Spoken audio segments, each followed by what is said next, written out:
আসসালামু আলাইকুম। নুসাইবা, মর্তজা, আমাকে শুনতে পাচ্ছেন আপনারা? একটু জানান কমেন্ট করে। আজকে আমাদের নতুন চ্যাপ্টার নাকি? এই চ্যাপ্টার তো আগে হয় নাই একদিনও। ওয়ালাইকুম আসসালাম স্যার। মনোয়ার, এখন যদি আপনারা শুনতে পান, যেহেতু অনেকখানি রাত হয়ে গেছে অলরেডি, সো আমরা সরাসরি চ্যাপ্টারে যাব। আর এই চ্যাপ্টারটা আপনাদের আগে হয় নাই। আমি যতদূর জানি এই অধ্যায়টা পুরোপুরি আপনাদের জন্য নতুন, আর বার্ষিক পরীক্ষায় অনেকেরই থাকবে আবার থাকবে না। এটা দেখা যাবে কি আপনাদের টেস্ট বা প্রি টেস্টের সময়, বা বার্ষিক পরীক্ষা শেষ হওয়ার পরেই সাধারণত কলেজগুলোতে বা স্কুলগুলোতে এই চ্যাপ্টারটা শুরু হয়। তো আমরা আগেই শেষ করে রাখবো, কারণ জিনিসটা এই অধ্যায় থেকে একটা সৃজনশীল মাস্ট আসবে। আপনাদের আগের ব্যাচগুলো পর্যন্ত ছিল সংক্ষিপ্ত সিলেবাসে, এবং সেই সিলেবাসের ভেতরে এই চ্যাপ্টারটাকে বাদ দেওয়া হয়েছিল। কারণ এই চ্যাপ্টারটা তাদের কাছে মনে হয়েছিল যে তুলনামূলকভাবে একটু কঠিন, স্টুডেন্টদের জন্য একটু বার্ডেন হয়ে যাইতে পারে, এই জন্য। তবে আমার কাছে মনে হয় এই চ্যাপ্টার জানাটা খুব জরুরি, কারণ আপনার এইচএসসি তে এই চ্যাপ্টারের উপর ভিত্তি করে আরো কয়েকটা চ্যাপ্টার আছে। সো সেটার কারণে আমাদের এই চ্যাপ্টারটা একটু কনসেপ্ট গুলো আগে খুব ভালো মতো আইডিয়া করতে হবে। এই পুরা অধ্যায়টা আজকে আমরা শেষ করব। অধ্যায়টাতে আমরা যেটা চেষ্টা করব, সবার আগে বেসিকটা ক্লিয়ার করব। বেসিক ক্লিয়ার করার পরে আমি তিনটা সিকিউ আপনাদেরকে সলভ করে দেখাবো, যে কিভাবে এই অধ্যায় থেকে খুব সহজে সলভ করা যায়। এই যে তিনটা সিকিউ আমি যখন সলভ করব, তারপরে আপনাদেরকে আমি 5টা সিকিউ এইচডব্লিউ দিব। যে 5টা সিকিউ আপনারা আগামী সপ্তাহ, পুরো সপ্তাহ সময় পাবেন, 7 দিন সময় পাবেন। 7 দিন পরে সাবমিট করবেন, অর্থাৎ আগামী বৃহস্পতিবার সাবমিট করবেন। আমার কথা টোটালি বুঝতে পারছেন? ক্লিয়ার? নোসাইবা, মনোয়ার, বাকি কাউকে আমি দেখতে পাচ্ছি না এখনো পর্যন্ত। সবাই ঘুমায় গেল কিনা গ্রামের দিকে, এটা নিয়ে আমি কনফিউজড আছি। আচ্ছা, সো আপনাদেরকে আমি যতটুকু অ্যাসাইনমেন্ট দিব, এইচডব্লিউ দিব, সেটা সাবমিট করবেন। এবং আপনাদেরকে আগেই একটু জিনিস জানাই রাখি, সেটা আগামী সপ্তাহে শনিবার থেকে আপনাদের টোটাল প্রবলেম সলভিং ক্লাস হবে। এবং আপনারা যত যত প্রবলেম আছে সেগুলো নোট ডাউন করে ফেলবেন। কালকে ফ্রাইডে আছে, এর ভেতরে শনিবারে আপনাদের যত প্রবলেম আছে, পুরো 9 এর ক্লাস হয়তো সবগুলো আমিই নিব। সো আপনাদের যত প্রবলেম আছে আমি সবগুলো সলভ করে দিব। সো এটা আমি আপনাদেরকে আগে জানাই রাখলাম আমার সাইড থেকে, যে আপনারা যত প্রবলেম আছে খাতায় নোট ডাউন করে রাখবেন। আচ্ছা, তো আজকের অধ্যায়ের যে কনসেপ্টটা, সেই কনসেপ্টটার পুরো ব্যাখ্যাটা আমাদের এই ফার্স্ট টপিক্সের মধ্যেই আছে। এই অধ্যায়ে আমরা জানবো যে পণ্যের ক্রয় মূল্য কিভাবে নির্ধারণ করা হয়। মনে করেন একটা পণ্য আপনি তৈরি করছেন, সেই পণ্যটা বাজারে বিক্রি করবেন। ওই পণ্যটা বাজারে বিক্রি করতে গেলে আপনি ওর ক্রয় মূল্যটা কিভাবে নির্ধারণ করবেন? একটা পণ্য তৈরির পরে ওর ক্রয় মূল্য কিভাবে নির্ধারণ হয়, ওর উৎপাদন ব্যয়টা কিভাবে নির্ধারণ হয়, এবং সর্বশেষ গিয়ে ওর বিক্রয় মূল্য কিভাবে একটা প্রতিষ্ঠান নির্ধারণ করে থাকে, পুরোটা এই অধ্যায়ের ভেতরে থাকবে। সো আপনাদের কাজ হবে কি, এই 3টা স্টেজ খুব ভালো মতো বুঝে নেওয়া। আমার পরিচয় এখানে দেওয়া আছে, যদিও আপনাদের মনে হয় না এখন দরকার আছে আপনাদের কাছে।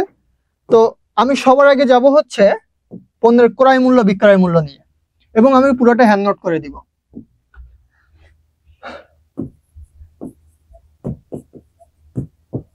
ক্রয় মূল্য, ক্রয় মূল্যের ক্ষেত্রে আমি যদি একটা জিনিসে আসি, সেটা প্রত্যেকটা প্রতিষ্ঠান যখন একটা পণ্য তৈরি করে, তখন তো সে জানে যে কিভাবে একটা পণ্য, সাধারণত যে খরচ একটা পণ্য তৈরি করতে, সেটাকে বোঝায়। অর্থাৎ মনে করেন আপনি একটা টেবিল তৈরি করবেন। তো টেবিল যদি আপনি তৈরি করতে যান, সবার আগে আপনাকে কি করতে হবে? কাঠ কিনতে হবে। ওই কাঠটাকে কি করতে হবে? খুব সুন্দর করে গোছায় নিতে হবে। অর্থাৎ ওই কাঠটাকে আগে পালিশ করে নিতে হবে, যেটাকে বাংলা ভাষায় বলা হয় মসৃণ করে নেওয়া। তো এই মসৃণ করে নিতে হবে। মসৃণ করার জন্য যারা কাজ করবে তাদেরকে কি দিতে হবে? মজুরি দিতে হবে। তার মানে আমি কাঠ কিনলাম, এই কাঠটা আমার কাঁচামাল। কাঠটা কি? কাঁচামাল। আর ওই কাঠটা কাটতে যারা সহায়তা করলো, বা কাঠটাকে যারা সুন্দর করতে সহায়তা করলো, তাদেরকে আমি যে বেতনটা দিলাম সেটাকে আমি বলতেছি মজুরি বা প্রত্যক্ষ শ্রম।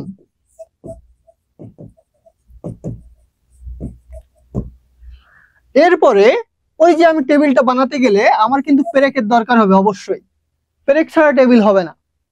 তাহলে আমার টেবিল বানাতে গেলে পেরেকের দরকার আছে। এই যে পেরেকের দরকার আছে, এটা হচ্ছে আমার জন্য প্রত্যক্ষ খরচ, যেটা ছাড়া কোনোভাবেই ওই জিনিসটা তৈরি করা সম্ভব না। এটা হচ্ছে একটা প্রোডাক্ট তৈরি করতে গেলে টোটাল খরচ। এবার একটু ভেঙে দিই, তাহলে আরো ক্লিয়ার বুঝতে পারবেন। এই যে টেবিলটা তৈরি করলাম, আমি একজন দোকানদার, আমি একটা টেবিল তৈরি করলাম। টেবিলটা তৈরি করতে গেলে এই টেবিলটা হচ্ছে আমার মূল প্রোডাক্ট, বা আপনি বলতে পারেন আপনার যে পণ্য, মূল যে পণ্য সেটা হচ্ছে আপনার এই টেবিল। কারণ আপনি টেবিল তৈরি করবেন এবং সেটা বিক্রি করবেন, তাহলে আপনার মূল পণ্য কোনটা? টেবিল। এই মূল পণ্যটা তৈরি করতে গেলে সবার আগে আপনার একটা কাঁচামাল দরকার হবে, যেটা ছাড়া কোনোভাবেই তৈরি করা সম্ভব না। সেটাকে বলা হয় প্রত্যক্ষ কাঁচামাল। এটা কি তাহলে আমার প্রত্যক্ষ কাঁচামাল, অর্থাৎ কাঠ ছাড়া তো আর টেবিল হবে না, আপনি তো আর হাওয়া দিয়ে টেবিল বানাবেন না। তাহলে আপনার ওই কাঠটাই হচ্ছে প্রত্যক্ষ কাঁচামাল। এখন ওই কাঠটা কাটতে গেলে কারোর না কারোর হেল্প দরকার হয়েছে, কেউ না কেউ কাজ করছে, কোনো না কোনো শ্রমিক কাজ করছে, যাকে ছাড়া কোনোভাবেই সম্ভব হয়নি। যে ব্যক্তি কাজ করছে তাকে তো আপনি বেতন দিচ্ছেন, সেটাকে বলা হয় মজুরি। আর এই মজুরিটাকে বলা হয় প্রত্যক্ষ শ্রম, অর্থাৎ প্রত্যক্ষভাবে যে কাজ করছে তার প্রত্যক্ষভাবে বেতন দেওয়া। এরপরে আসেন, পেরেক ছাড়া তো কোনোভাবে টেবিল হবে না, তার মানে এই খরচটা হচ্ছে আপনার জন্য প্রত্যক্ষ খরচ। তাহলে একটা টেবিল তৈরি করতে গেলে আপনার এই তিনটা খরচ মাস্ট হবে। ঠিক তেমনি যে কোনো একটা পণ্য তৈরি করতে গেলে আপনার অনেকগুলো প্রত্যক্ষ খরচ হবে, কাঁচামাল কিনতে হবে এবং মজুরি দিতে হবে। এই তিনটা জিনিস যখন আপনি একসাথে করবেন, তখন হচ্ছে আপনার পণ্যের ক্রয় মূল্য বের হবে, যে এক্সাক্ট কত টাকা খরচ হয়েছে আপনার পণ্যের, সেই জিনিসটা বের হবে। আপনি যদি এই জিনিসটাই বের না করতে পারেন, তাহলে তো আপনি বিক্রয় মূল্যও পাবেন না, উৎপাদন ব্যয়ও পাবেন না। তাহলে এই টোটালটাকে যদি আমি যোগ করি এই তিনটা, তাহলে আমার আসবে হচ্ছে মুখ্য ব্যয়। অর্থাৎ একটা একটা করে রুলসে আসেন। তাহলে মুখ্য ব্যয় সমান আমরা কি পাচ্ছি? এটা মনে করেন 1 নাম্বার। মুখ্য ব্যয় সমান হচ্ছে প্রত্যক্ষ কাঁচামাল যোগ প্রত্যক্ষ মজুরি যোগ প্রত্যক্ষ খরচ।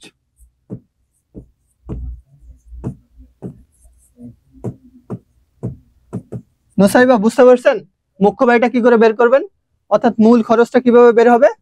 নিশাত আসছেন? একটু রেসপন্স করেন স্যারেরা, অনেক রাত হয়েছে। এটুকু বুঝতে পারছেন? যেহেতু নতুন চ্যাপ্টার, আপনারা রেসপন্স না করলে আমি বুঝবো না যে আসলে আপনারা জিনিসটা ক্লিয়ার হচ্ছেন কিনা। নোসাইবা, নিশাত, ওকে, ঠিক আছে। তাহলে আমরা মুখ্য ব্যয় পাইলাম। এখন দেখেন, এই মুখ্য ব্যয়ের পরে আমাদের আরেকটা জিনিস আসবে, সেটা হচ্ছে কারখানা উপরিব্যয়।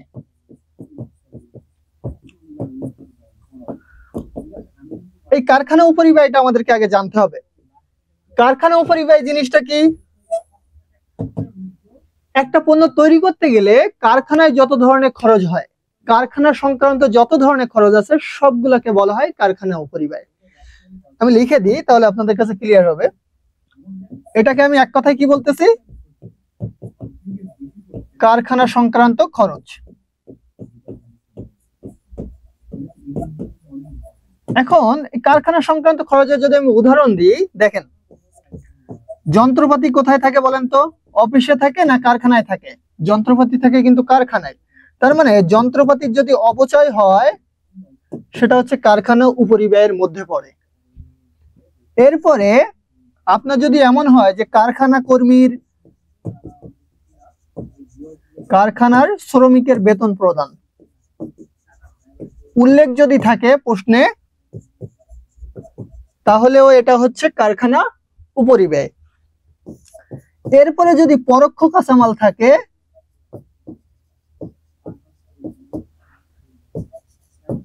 সেটাও হচ্ছে আপনার এই কারখানা উপরিব্যয়ের মধ্যে পড়ে। এখন আমরা এখানে কয়েকটা জিনিস পাইলাম। আমাদের প্রথম সূত্র যেটা ছিল সেটা হচ্ছে মুখ্য ব্যয়। মুখ্য ব্যয় বের করতে গেলে আমাদের লাগবে কি, প্রত্যক্ষ কাঁচামাল যেটা ছাড়া সম্ভবই না, প্রত্যক্ষ মজুরি যেটা ছাড়া সম্ভবই না, আর প্রত্যক্ষ খরচ। এই তিনটা যোগ করলে হবে মুখ্য ব্যয়। এরপরে আমরা কারখানা উপরিব্যয়ের একটা ডেফিনেশন দেখলাম, সেটা হচ্ছে কারখানা সংক্রান্ত যত খরচ আছে সবই হচ্ছে কারখানা উপরিব্যয়।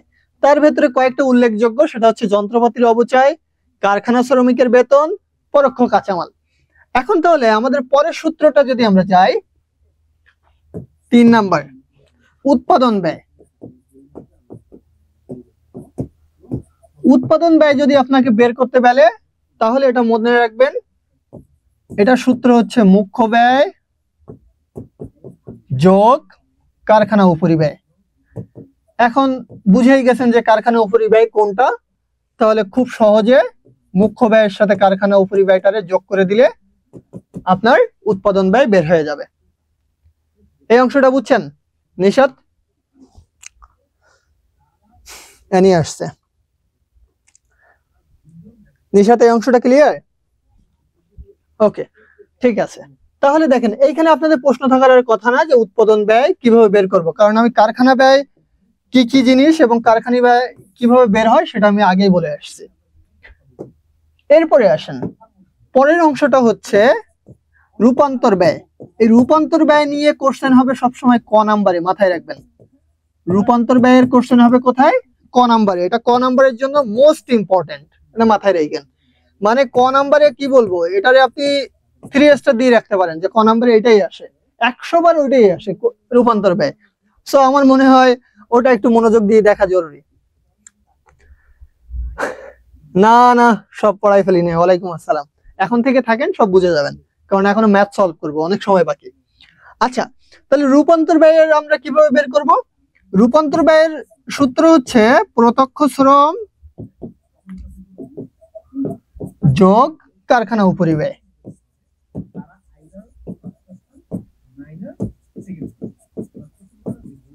এটা হচ্ছে আমাদের রূপান্তর ব্যয়।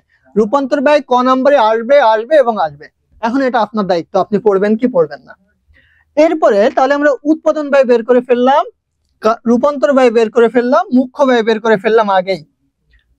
এই হচ্ছে আমাদের টোটাল 4টা সূত্র গেল। কারখানা উপরিব্যয় আমরা চিনে ফেললাম।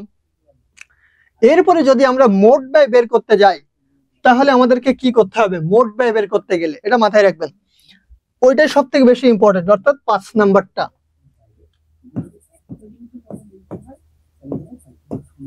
মোট ব্যয় সমান, এইখানে দেখেন 3 নাম্বারে আমরা একটা জিনিস বের করছি, উৎপাদন ব্যয়। উৎপাদন ব্যয় সমান আমরা কি পাইছি? মুখ্য ব্যয় প্লাস কারখানা উপরিব্যয়। তাহলে মোট ব্যয় সমান হচ্ছে উৎপাদন ব্যয় যোগ প্রশাসনিক উপরিব্যয়। আমি বুঝাবো প্রশাসনিক উপরিব্যয় কাকে বলে, যোগ বিক্রয় উপরিব্যয়।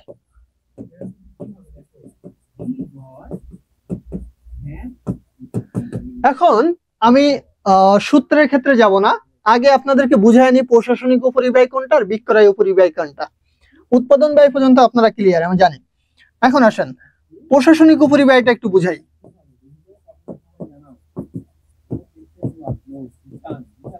প্রশাসনিক উপরিব্যয় হচ্ছে অফিস সংক্রান্ত কোনো খরচ যদি আপনার ওখানে দেওয়া থাকে। কি সংক্রান্ত? এক কথায় বললে বইয়ে এগুলা নাই, অফিস সংক্রান্ত কোনো খরচের কথা যদি বলা থাকে, অর্থাৎ অফিসে খরচ হবে এরকম কিছু, অফিস সংক্রান্ত খরচ। যেমন অফিসে কি হয়, অফিসে কি হয় তাহলে সাধারণত অফিসে কিন্তু আপ্যায়ন খরচ হয়। আপ্যায়ন খরচটা কোথায় হয়? অফিসেই হয়। তাহলে আপ্যায়ন খরচ হচ্ছে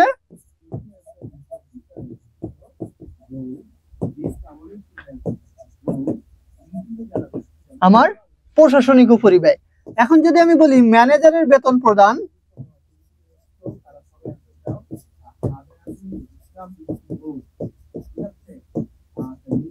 ম্যানেজারকে যদি আমি বেতন প্রদান করতে যাই তাহলে ম্যানেজার সাধারণত অফিসে থাকে এবং ওই ম্যানেজারকে বেতন দেওয়াটা হচ্ছে সাধারণত আপনার জন্য কি? প্রশাসনিক উপরিব্যয়। এই জিনিসটুকু মনে রাখবেন, শুধু মেইন কথা এটা মনে রাখবেন যখন দেখবেন অফিস সংক্রান্ত কোনো খরচ চলে আসছে, সেটা হচ্ছে প্রশাসনিক উপরিব্যয়। অফিস সংক্রান্ত কোনো খরচ চলে আসলে। এরপরে বিক্রয় উপরিব্যয় আছে। বিক্রয় উপরিব্যয়ের ভেতরে আমরা যেটা দেখব,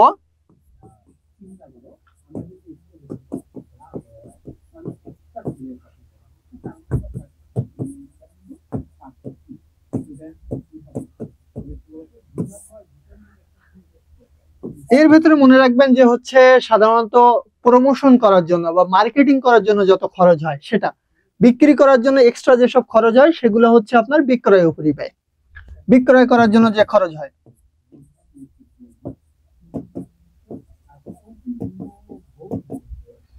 বোর্ডে হ্যাং করতেছে, বুঝছেন, বোর্ডেরও মাথা গেছে, রাত হয়ে গেছে তো। দেখেন ভুতুড়ের মতো অবস্থা, ও এদিক দিয়ে ওদিকে চলে যাচ্ছে, নাকি আমার লেখার স্পিডের সাথেও নিতে পারতেছে না কোনটা। আচ্ছা, বিক্রয় করার জন্য যে খরচ হয় সেটা হচ্ছে বিক্রয় উপরিব্যয়। যদি আমি কয়েকটা উদাহরণ দিই, তাহলে হচ্ছে প্রথম আসবে বিক্রয় কর্মীর বেতন প্রদান।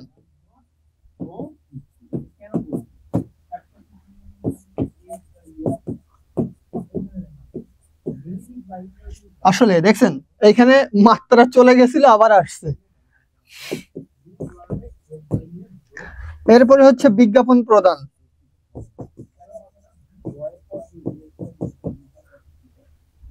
ভাই এ তো ভালো ডিস্টার্ব করতেছে আমার সাথে, মাইর খাবে বুঝছেন, রাত্রেবেলা বোর্ড মাইর খাবে নিশ্চয়ই, মারের অভাবে কষ্ট পাচ্ছে। বিক্রয় কর্মীর সাধারণত বেতন প্রদান, বিজ্ঞাপন প্রদান, এবং এই ক্ষেত্রে আরেকটা জিনিস সব থেকে বেশিবার আসে। ওই জিনিসটা হচ্ছে আমাদের দেখা যায় হচ্ছে বিজ্ঞাপন সংক্রান্ত কোনো একটা তথ্য দিয়ে দিবে বা বলবে হচ্ছে বিক্রয় পরিবহন। আচ্ছা বলেন তো, এই পয়ের অর্ধেক যদি কেটে যায়, দেখেন অবস্থা, মারতে মন চায় না এরা ধরে। হ্যাং তো আমার করার কথা এত রাত হইলে। বিক্রয় পরিবহন। এখন বিক্রয় পরিবহন জিনিসটা কি, মনে করেন আপনি একটা প্রোডাক্ট বিক্রি করছেন, একটা প্রোডাক্ট যখন আপনি বিক্রি করছেন, বিক্রি করার পরে সেই প্রোডাক্ট আবার তার পর্যন্ত পৌঁছায় দিয়েছেন, অর্থাৎ সেই কাস্টমার পর্যন্ত পৌঁছায় দিয়েছেন, আপনি আপনার নিজের খরচে দিয়ে দিয়েছেন। এরকম লোক খুবই কম আছে, তারপরে মনে করেন দিছেন। তো এটা কি আপনার জন্য খরচ না? আর এটা আপনি কেন দিছেন? ওটা আপনি দিছেন হচ্ছে আপনার বিক্রয় করার জন্য, অর্থাৎ যাতে বিক্রি বাড়ে, তাই আপনি দিছেন। তাই এটাকে বলা হয় বিক্রয় উপরিব্যয়। এখন বলেন তো, বিক্রয় উপরিব্যয়, প্রশাসনিক উপরিব্যয় আর এই 5 নাম্বার সূত্রটা বুঝছেন কিনা?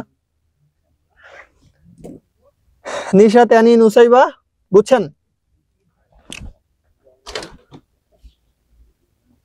সবার কাছে ক্লিয়ার হয়েছে? জি স্যার। নিশাত, ঠান্ডা লেগে যাবে এত চিল্লাইলে, পরে গলা বসে গেলে কিন্তু আমি কিচ্ছু করতে পারবো না ভাইয়া।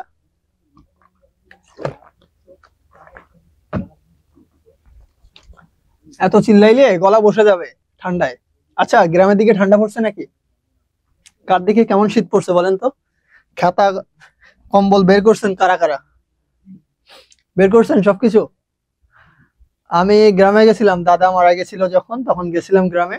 তো যখন গ্রামের দিকে ঢুকলাম, বাস যখন ঢুকলো, তখন লিটারালি আমার মনে হলো যে কাঁপাকাঁপি অবস্থা, বুঝছেন, কারণ আমি তো ঢাকা শহর থেকে গেছি। ঢাকা থেকে যখন গেছি আমার গায়ে শুধু একটা শার্টই ছিল। তো আমি তো ভাবছি যে নর্মাল অবস্থা, ঢাকায় যেমন আমরা নর্মালি থাকি। এখন ওইখানে যাওয়ার পর আমি ফিল পাইলাম যে অবস্থা টাইট।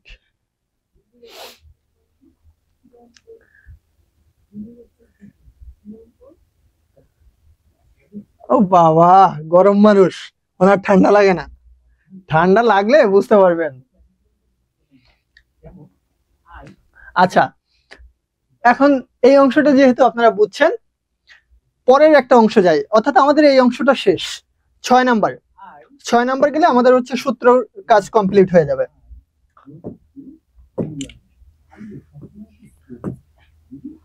এইবার আসেন বিক্রয় মূল্য।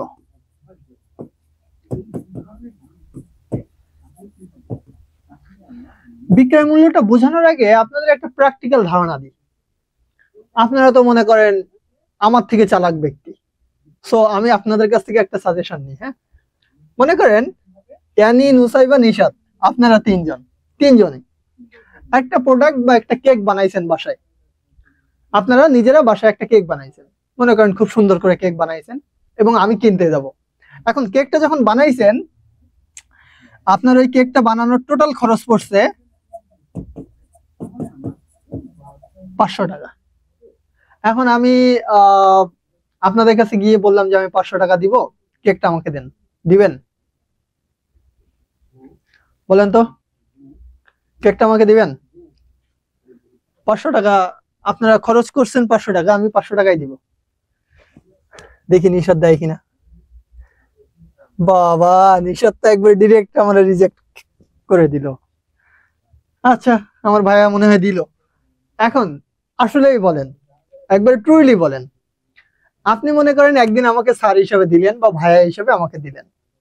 এখন যখন আপনি এটা একটা বিজনেস করবেন, এটা দিয়ে ব্যবসা করবেন, মানে কেক আপনার যখন বিজনেস হয়ে যাবে, তখন যদি একটা কেকের খরচ 500 টাকা আসে, আপনি 500 টাকায় সেল করবেন? আমি না হয় অন্য কেউ গেল আপনার কাছে কিনতে, আপনি সেল করবেন 500 টাকায় তার কাছে? বলেন তো, আসলে সেল দিবেন কিনা? এই যে আমি এবার পয়েন্টে আসছে। কি হলো নিশাত, এটা আপনি তো আমার কেক খাওয়াই বন্ধ করে দিবেন। আচ্ছা, তার মানে এটা যখন আমাদের খরচ, তখন আমরা নিশ্চয়ই এর সাথে কোনো কিছু একটা অ্যাড করব, তাই না? অ্যাড করার পরে আমাদের বিক্রয় মূল্য হবে। কি অ্যাড করব তাহলে? এইখানে আমরা যে জিনিসটা অ্যাড করব, সেই জিনিসটার নাম হচ্ছে প্রত্যাশিত মুনাফা। প্রত্যাশিত মুনাফা, অর্থাৎ আপনি কত টাকা মুনাফা প্রত্যাশা করেন। তারপরে হচ্ছে দুইটা যোগ করলে আমার বের হবে কি? বিক্রয় মূল্য। যেমন টানি বললো হচ্ছে 500 টাকা যখন ওর খরচ হবে, আমি বাদে অন্য কেউ গেলে 100 টাকাও লাভ রাখবে, রেখে 600 টাকায় বিক্রয় করবে। আর নিশাতের কথা যদি বলি, ও 1 লাখ টাকা চেয়ে বসছে, তার মানে ও হচ্ছে 500 টাকার কেক আমার কাছে 99,500 টাকা লাভ রেখে তারপরে সেল করবে। এই হচ্ছে ওদের মানে ফিগার ম্যাথের। এখন তাহলে এই 100 টাকা ইয়ানি লাভ, ওর কাছে ও প্রত্যাশিত মুনাফা হচ্ছে ওর 100 টাকা। আবার নিশাতের ক্ষেত্রে ওর প্রত্যাশিত মুনাফা হচ্ছে 99,500 টাকা। তার মানে এক এক ব্যক্তির ক্ষেত্রে প্রত্যাশিত মুনাফা আলাদা আলাদা ঠিক হবে। আর বিক্রয় মূল্য নির্ধারণ হবে কখন? বিক্রয় মূল্য নির্ধারণ হবে এই যে ক্রয় মূল্য বা খরচের সাথে যখন প্রত্যাশিত মুনাফা যোগ হবে। বুঝতে পারছেন? পড়া এইবার মনে মাথায় ঢুকছে না? এর কোনো আপত্তি আছে এটা নিয়ে? সবাই বুঝে গেছেন সহজে? নেট কাফাকাফি করতেছে, নেটে ঠান্ডা লাগতেছে। আপনি তো গরম মানুষ, আপনার ঠান্ডা লাগে না। হ্যাঁ, আপনি বড় লোক হয়ে যাবেন। আচ্ছা ঠিক আছে, আমারও যখন টাকা হবে তখন আমি আপনার কাছে কেক কিনতে যাব, সমস্যা নেই। আচ্ছা ঠিক আছে, এটা গেল। এখন আমি একটু জাস্ট ক্রয় মূল্যের ব্যাপারটা একটু বলি, অনেক সময় আসে তো এই জন্য একটু জাস্ট বলি। ক্রয় মূল্য বলতে সাধারণত আপনি যে মূল্যে কিনছেন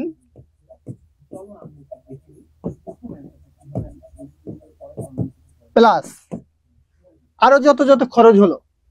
মনে করেন একটা ফ্রিজ কিনছেন, কিনে বাসা পর্যন্ত নিয়ে আসতে গেছেন, আপনার গাড়ি ভাড়া আছে, মানে ভ্যান ভাড়া দিবেন। বাসায় ফ্রিজটা এনে সেট দিতে গিয়ে আপনি সেট দিতে পারেন নাই, আবার আরেকজনের ডেকে নিয়ে আসছেন, 300 টাকা নিচে সে আবার। এই যে টোটাল খরচটা সবগুলা যোগ করলেই হবে ক্রয় মূল্য। তাহলে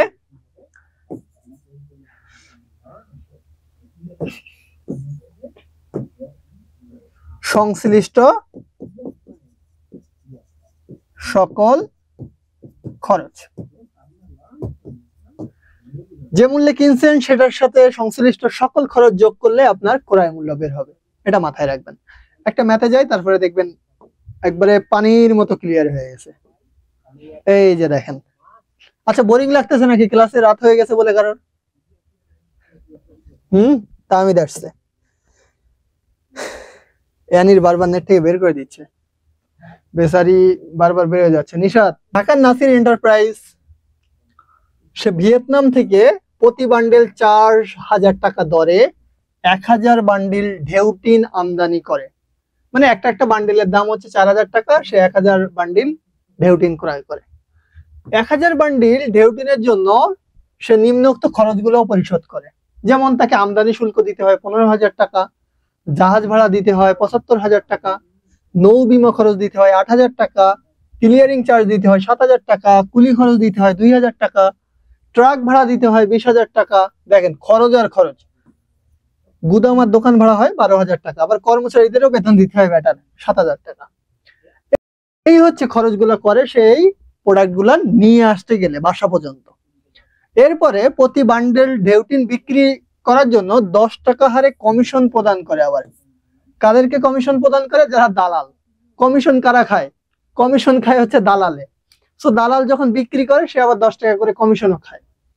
তাহলে এখন বলতে চাচ্ছে ওই প্রতিষ্ঠান মোট ব্যয়ের উপরে 15% লাভ ধরে ঢেউটিন বিক্রি করে। তাহলে বিক্রয় মূল্য কত? 15% কি করে লাভ ধরে? ওর হচ্ছে প্রত্যাশিত লাভ হচ্ছে 15%। ওই 15% লাভ ধরে ও হচ্ছে ওর ঢেউটিনটা বিক্রি করে। আর যেহেতু ঢেউটিন 15% লাভে বিক্রি করে, তার আগের গুলা তাহলে কি? আগে আমাদের কি কাজ করতে হবে? ক্রয় মূল্য বের করতে হবে। ক্রয় মূল্য বের করতে পারলে বিক্রয় মূল্য বের করতে পারবো। চলেন একটু ক্রয় মূল্যটা আগে বের করে দেখি। দেখেন ক্রয় মূল্য সমান, সবার আগে ও কিনছে কত করে? প্রতি বান্ডেল 4,000 টাকা করে দরে 1000 বান্ডেল কিনছে। তার মানে 4,000 একটা বান্ডেলের দাম, কিনছে 1000 বান্ডেল, গুণ দিলাম, দিলে হচ্ছে মোট কত টাকার কিনছে সেটা বের হইলো, রাইট? এরপরে প্লাস করলাম ওর আমদানি শুল্ক কত টাকা? 1000 টাকা। ঢেউটিন আমদানি করে 1000 বান্ডিল, ঢেউটিনের জন্য ওর খরচ হচ্ছে প্রথমে আমদানি শুল্ক 15,000 টাকা, তাহলে যোগ করলাম 15,000 টাকা। এরপরে জাহাজ ভাড়া আছে দেখেন 75,000 টাকা, যোগ করলাম। নৌ বিমা খরচ আছে দেখেন 8,000 টাকা, এটাও যোগ করলাম। ক্লিয়ারিং চার্জ আছে দেখেন, অর্থাৎ যেখানে ও রাখছিল, যে আমরা হচ্ছে নর্মালি যেটা বলি জাহাজ থেকে যে উঠাইতে হয়, যে জিনিসগুলা বাইরের দেশ থেকে আসছে, তো জাহাজ থেকে উঠাইতে গেলে এর একটা খরচ দিতে হয়, মানে যারা লেবাররা কাজ করে, সেটাকে বলা হয় ক্লিয়ারিং চার্জ। তো এই ক্লিয়ারিং চার্জ হচ্ছে আবার 7,000 টাকা আছে, তার মানে এটাও যোগ হবে এর সাথে। কুলি খরচ আছে, অর্থাৎ যেসব কুলিরা আবার মাথায় করে ট্রাক পর্যন্ত নিয়ে আসছে, তাদেরকে আবার 2,000 টাকা দিতে হয়। ট্রাক হচ্ছে ভাড়া হচ্ছে 20,000 টাকা। খরচ দেখছেন কিনছে কয় টাকা, এর খরচ দেখেন। গুদাম আর দোকান ভাড়া আছে 12,000 টাকা। কর্মচারীদের বেতন আছে 7,000 টাকা। প্রতি বান্ডেল ঢেউটিন বিক্রির জন্য 10 টাকা হারে কমিশন পায়, মানে এক বান্ডিলের জন্য সে 10 টাকা পায় কমিশন দালালরা। তাহলে মোট কত বান্ডিল আছে? 1000 বান্ডিল। এক বান্ডিলের জন্য যদি 10 টাকা পায়, তাহলে 1000 বান্ডিলের জন্য কত পাবে? 1000 গুণ 10।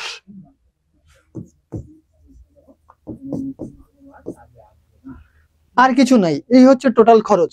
এখন বুঝতে পারছেন কিনা এটা আগে বলেন তো আমাকে, যে এই অংশটা বুঝছেন কিনা, যে আমরা মোট খরচ কি করে বের করলাম? এই অংশ বুঝছেন? নুসাইবা, নিশাদ, অ্যানি, ও বুঝছে একবারে। আপনি কি ল্যাপটপে আছেন? নিশাদ কিবোর্ড চেপে ধরে মনে করেন একবারে ফাটাই ফেলছেন। ওকে, বাহ, তাহলে তো ফোনের অবস্থা টাইট। এই একটু সবাই ক্যালকুলেটর নিয়ে একটু কাজ করেন।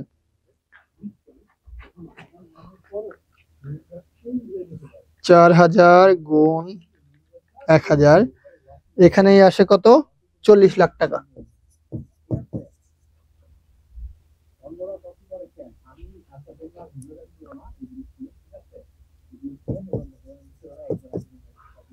$15,000, 75,000, এই খরচগুলোকে আমি একবারে যোগ করে দিলাম। 15,000 যোগ 75,000 যোগ 8,000 যোগ 7,000 যোগ 2,000, 20,000, 12,000, 7,000, এইগুলা যোগ করলে হয় 1,46,000। আর এটা করলে হলো 10,000। 4 লাখ, সরি 40 লাখ প্লাস হচ্ছে 10,000 টাকা, 41,56,000 টাকা।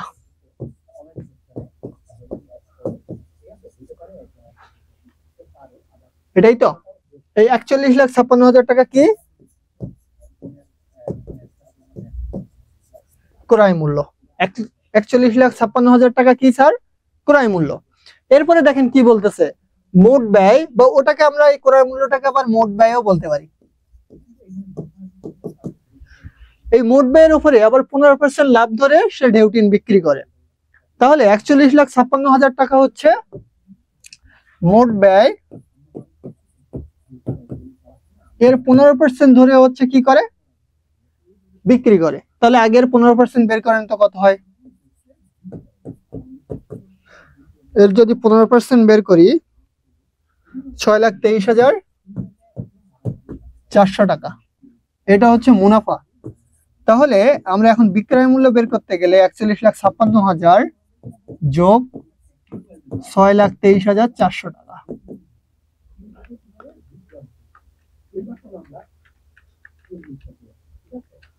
তাহলে হলো কত, 47,79,400 টাকা মোট। এর জন্য কি, এটা হচ্ছে এর বিক্রয় মূল্য। সবাই বুঝছেন? এই অংশটা সবার কাছে ক্লিয়ার হলো? বলেন, এই অংশটা আগে ক্লিয়ার করেন, তারপরে বাকিটা। ফার্স্ট কনসেপ্ট ছিল, যেটা হচ্ছে জাস্ট আমরা কনসেপ্ট আকারে এই জিনিসটাকে বোঝার ট্রাই করছি। এবার আসেন, আরেকটা ম্যাথ দেওয়া আছে, এবং এই ম্যাথটা আপনাদের বইয়ের একটা অংশ। এই ম্যাথটা হচ্ছে আমরা সলভ করলে অনেক কিছু বুঝতে পারবো। সিকিউ ওয়ানটা আমরা যদিও আগে সবকিছু বলে আসছি, ম্যাথে পড়ার ক্ষেত্রে আপনার বুঝতে হবে কোনটা প্রত্যক্ষ খরচ, কোনটা পরোক্ষ খরচ। আগে কিভাবে বুঝবেন যে কোনটা প্রত্যক্ষ খরচ, কিভাবে পরোক্ষ খরচ, সেটা আগে একটু বুঝাই।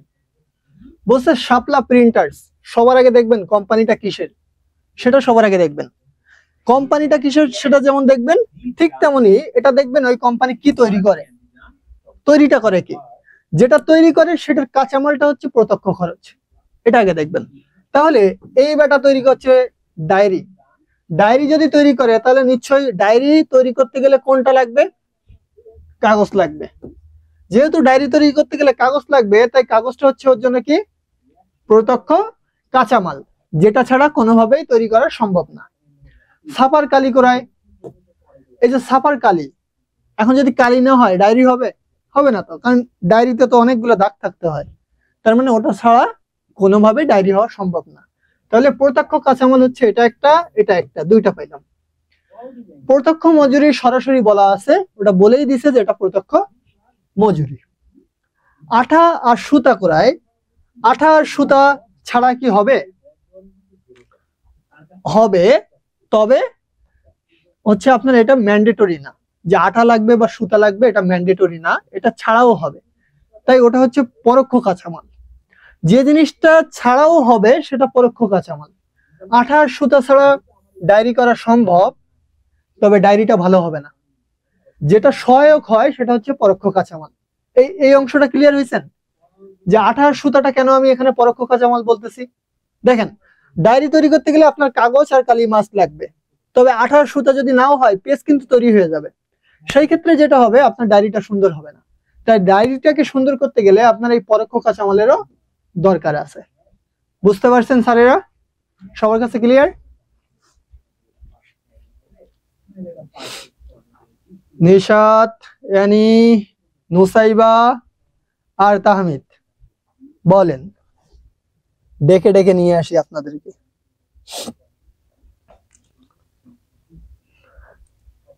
ওকে, নিশাত, আপনি টায়ার্ড নাকি? বাহ, ও আরো বড় করে লিখতেছিল।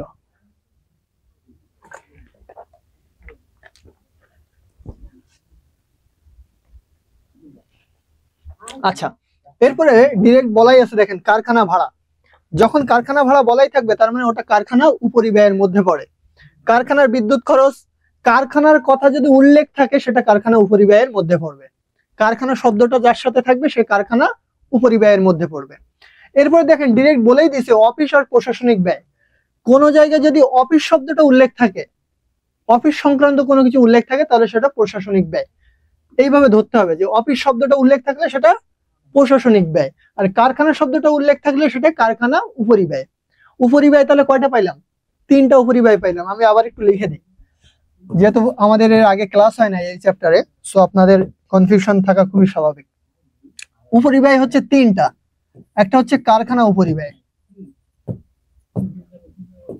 আরেকটা হচ্ছে অফিস উপরিব্যয় বা প্রশাসনিক উপরিব্যয়। এক এক বইয়ে এক এক নামে থাকে। আর 3 নাম্বার যেটা, সেটা হচ্ছে বিক্রয় উপরিব্যয়। এই 3টা জিনিস চেনা খুব জরুরি, যে কোনটা কারখানা, কোনটা অফিস বা প্রশাসনিক, আর কোনটা বিক্রয়। এরপরে দেখেন এখানে ডিরেক্ট বলছে আপ্যায়ন খরচ। এই আপ্যায়ন খরচটা কোথায় করা হয়? আপ্যায়ন করা হয় অফিসে, তাই ওটাও হচ্ছে অফিস উপরিব্যয়ের মধ্যে পড়ে। এখন বলছে বিল আদায় খরচ দরপত্রে উদ্বৃত্ত মূল্যের 2%। অর্থাৎ এই জিনিসটা আপনি যখন বিক্রি করবেন তখন বিল আদায় করতে গেলে হচ্ছে আপনার কি করতে হবে? দরপত্রের যে মূল্য থাকবে সেটা 2% হচ্ছে আপনাকে কমিশন দিতে হবে, দিয়ে এটার কাজ করতে হবে। এবং এখানে একটা জিনিস উল্লেখ করছে, প্রতিটা ডায়েরির দরপত্রে উদ্বৃত্ত মূল্য হচ্ছে 35 টাকা। দরপত্র জিনিসটা কি? দরপত্র জিনিসটা হচ্ছে নিলাম। নিলামের সময় মনে করেন নিলামে এভাবে হাঁকে, মনে করেন আমি আপনাদের কাছে এখন ইলিশ মাছ বিক্রি করতেছি। আমি এনে বললাম এই ইলিশ মাছ আমি বিক্রি করব, 5টা ইলিশ আছে মনে করেন আমার কাছে। আমি বললাম এই ইলিশ মাছ আমি বিক্রি করব 2500 টাকায়। এখন আমি যখন বলছি এটা 2500 টাকায় আমি বিক্রি করব, তখন অ্যানি বলতেছে 2550 টাকা দিব আমি। নুসাইবা তখন বলতেছে আমি 2600 টাকা দিব। নিশাত তখন বলতেছে আমি 2700 টাকা দিব। এই যে দাম বাড়তেছে, দাম বাড়তে থাকে, এবং শেষ পর্যায়ে গিয়ে মনে করেন তাহমিদ বলল আরে খেলা না, এটা আমি 3000 টাকা দিব। এখন লাস্ট যে ব্যক্তি যে টাকায় কিনে নিবে সেটা হচ্ছে দরপত্র মূল্য, সেটা হচ্ছে উদ্বৃত্ত মূল্য। এক কথায় অর্থাৎ নিলামের মাধ্যমে যে অংশটা কিনে নেওয়া হয়, লাস্ট যে দামটা নির্ধারিত হয় বা ফিক্সড হয়, ওটাই হচ্ছে আপনার দরপত্র মূল্য। তাহলে ওই দরপত্রে লাস্ট যে মূল্যটা নির্ধারণ হয়েছে সেটা হচ্ছে 35 টাকা। অর্থাৎ একটা একটা ডায়েরির মূল্য কত হবে? 35 টাকা করে হবে। আমি আপনাদের একটু আগেই বলে আসছিলাম যে রূপান্তর ব্যয় ক নম্বরে প্রশ্ন হবে এবং সেটা মাস্ট হবে।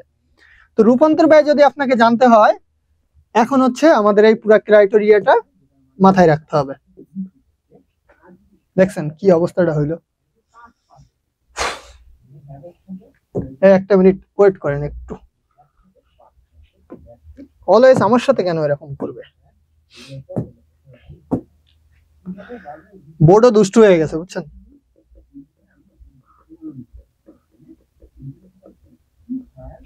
এই যে ওকে, এখন আমাদের সবার আগে কি করতে বলছে? রূপান্তর ব্যয়টা নির্ণয় করতে বলছে। এখন রূপান্তর ব্যয়ের সূত্রটাকে আমরা লিখি। রূপান্তর ব্যয় সমান কি? ছক টানবেন কি করে একটু দেখায় দিই, যেহেতু এটার আগে ক্লাস হয় নাই। ছক এই অধ্যায়ে যতগুলা ক খ আপনি অ্যান্সার করবেন ছক একই হবে। 2টা টাকার ঘর দিলেই এনাফ।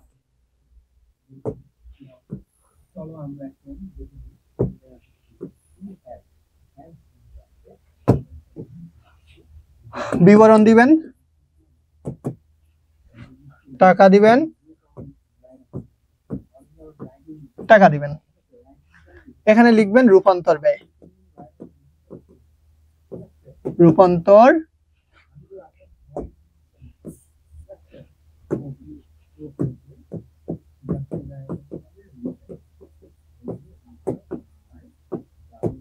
ব্যয় নির্ণয়।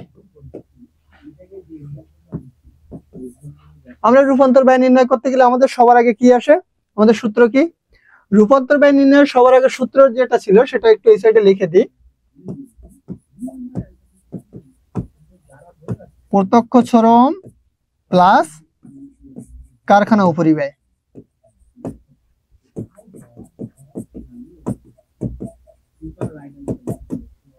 প্রত্যক্ষ শ্রমের সাথে আমরা কি করব, কারখানা উপরিব্যয়টা যোগ করব। এখন দেখেন এই সাইডে আমাদের প্রত্যক্ষ শ্রম কোথায় আছে, প্রত্যক্ষ শ্রম বা মজুরি যেটা সেটা হচ্ছে 12,500 টাকা।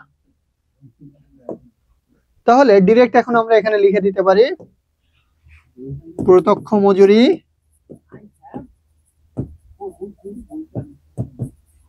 12,500 টাকা, শেষ ঘরে লিখে দিবেন, যোগ দিয়ে হেডিং দিবেন কারখানা উপরিব্যয় দিয়ে দাগ টেনে দিবেন।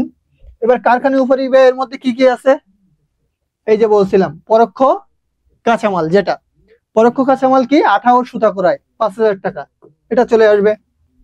তাহলে এবার এটা লিখবেন আঠা ও সুতা করায়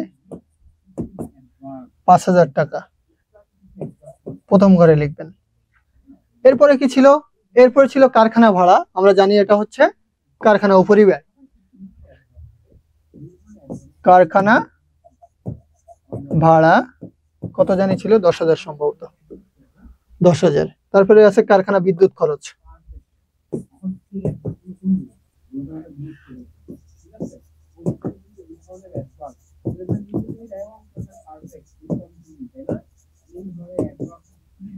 কত টাকা, 3,500 টাকা।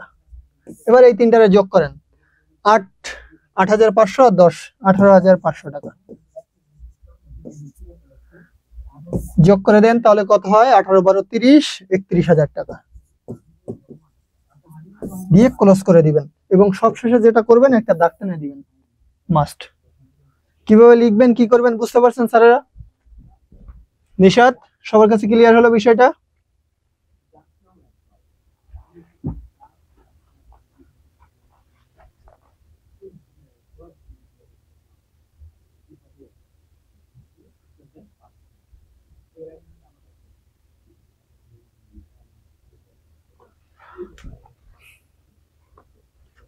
নিশাত, নোসাইবা, এরা অর্ধেক নাই হওয়া। উফ বাবা, এই হাত ব্যথা করো না, পাগল। ঠিক আছে, আচ্ছা এখন আসেন ডায়েরির উৎপাদন ব্যয় নির্ণয় করো। প্রতিটা ডায়েরির কি ব্যয় নির্ণয় করতে হবে, উৎপাদন ব্যয় নির্ণয় করতে হবে। এখন উৎপাদন ব্যয় নির্ণয়ের আমরা সূত্র কি বলছিলাম, উৎপাদন ব্যয়ের নির্ণয়ের সূত্র ছিল মুখ্য ব্যয় যোগ কারখানা উপরিব্যয়, তাই তো? সূত্রগুলো মনে রাখতে হবে, সূত্রগুলো মনে রাখতে পারলে আমাদের এইখানে আর কোথাও আটকাবে না। হ্যাঁ বুঝতে পারতেছি, ইয়ানির বারবার নেট কেটে যাচ্ছে, ও বারবার জয়েন করার ট্রাই করতেছে, ওর অনেকবার জয়েন করছে, অনেকবার কেটে গেছে, দেখতেই পাচ্ছি। যাই হোক, ও চেষ্টা করতেছে। আর আমাদের দেশের অবস্থা যা, নেটওয়ার্কের অবস্থা তো আমরা জানি, আপনারা আছেন কষ্ট করে, থ্যাংক ইউ। আচ্ছা, তাহলে আমাদের খ নাম্বার আমাদেরকে বলছে কি উৎপাদন ব্যয় নির্ণয় করতে। এখন আমরা জানি উৎপাদন ব্যয় নির্ণয়ের সূত্র কি, সেটা আমরা দেখবো। তাহলে উৎপাদন ব্যয়টা আমরা নির্ণয় করে ফেলি।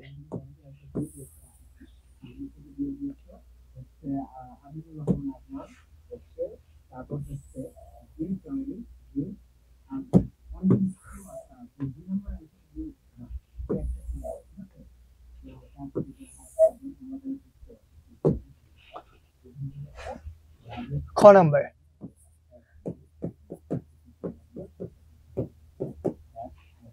উৎপাদন ব্যয় নির্ণয় কি হবে, বিবরণ টাকা টাকা। উৎপাদন ব্যয় নির্ণয়ের সূত্রটা আমরা কি জানি, সবার আগে আমাদের মুখ্য ব্যয় বের করতে হবে। আর মুখ্য ব্যয় বের করতে গেলে কি করতে হবে, মুখ্য ব্যয়ের আবার সূত্র ছিল না, প্রত্যক্ষ,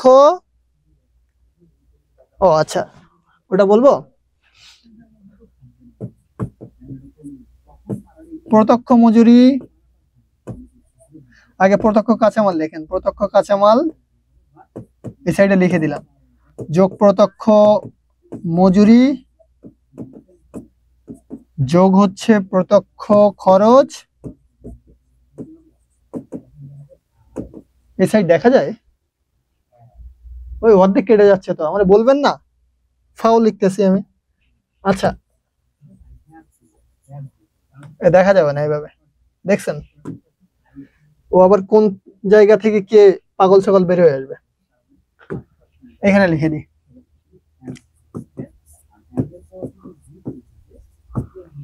প্রত্যক্ষ কাঁচামাল যোগ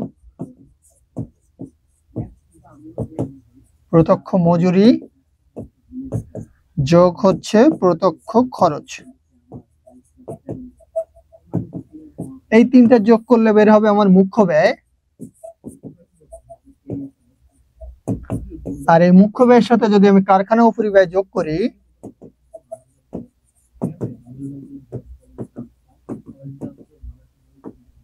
কারখানা উপরিব্যয় যোগ করলে আমার বের হয়ে যাবে উৎপাদন ব্যয়।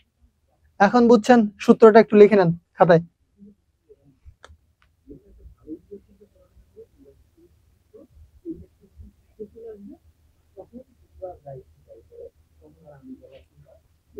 ঠিক আছে, উঠাইছেন? তাহলে এখন আমরা আসেন প্রত্যক্ষ কাঁচামাল আগে বের করি। প্রত্যক্ষ কাঁচামাল কোথায় আছে দেখেন তো, কাগজ ক্রয় করছে, দেখেন এই বেটা, এটা হচ্ছে প্রত্যক্ষ কাঁচামাল, আবার সাফার কালি ক্রয় করছে, এই দুইটা হচ্ছে প্রত্যক্ষ কাঁচামাল। কিভাবে লিখবেন একটু দেখায় দিই।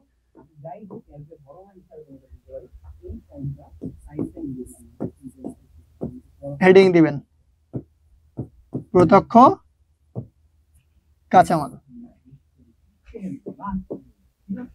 কাগজ ক্রয়, সাফার কালি ক্রয়।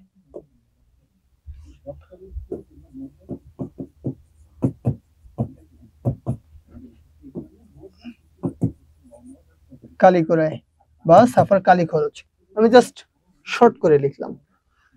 একটা 70,000 আর একটা 25,000, এই দুইটাকে প্রথম ঘরে লিখবেন, যোগ করে এই সাইডে বসাবেন, তাহলে কত হলো? 95,000। এরপরে প্রত্যক্ষ মজুরি হেডিং দিবেন, হেডিং দিতে ভুলবেন না।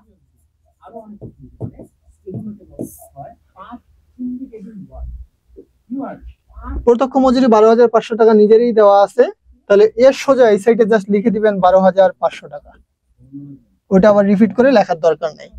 এরপরে হচ্ছে আমার কি আছে, আমার দেখেন তো প্রত্যক্ষ খরচ আছে কিনা, আর কোনো প্রত্যক্ষ খরচ নাই। যেহেতু প্রত্যক্ষ খরচ নাই, তাহলে এই দুটাকে যদি আমি যোগ করে দিই, আমার কি বের হবে? মুখ্য ব্যয় বের হয়ে যাবে, এবং হেডিং আপনাকে দেখাতেই হবে।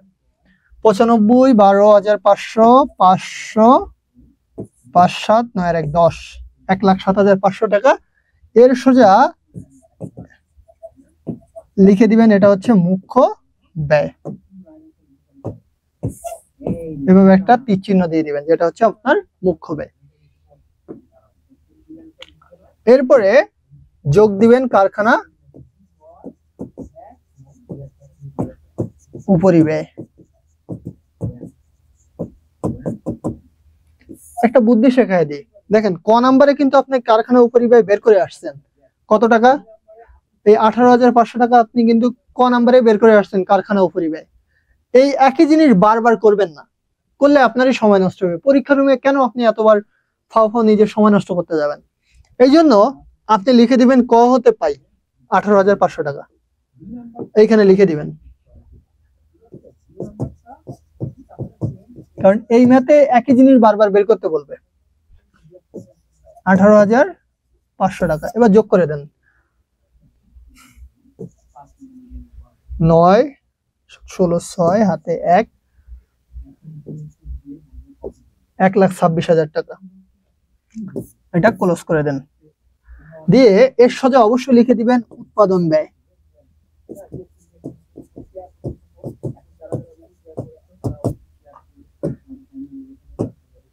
দিয়ে একটা তীর চিহ্ন দিয়ে দেখাই দিবেন যে এটা হচ্ছে উৎপাদন ব্যয়।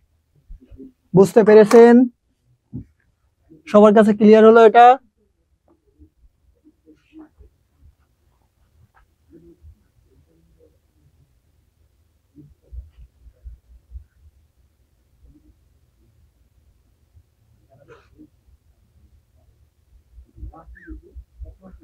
বুঝছেন স্যারেরা?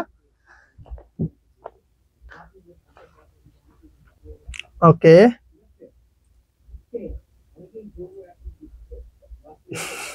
নিশাত, আমি ভাবলাম যে এবার মনে হয় আমার কিবোর্ডই আমি দেখতে পাবো না, বুঝছেন, এমন ভাবে একটা শুরু করলেন।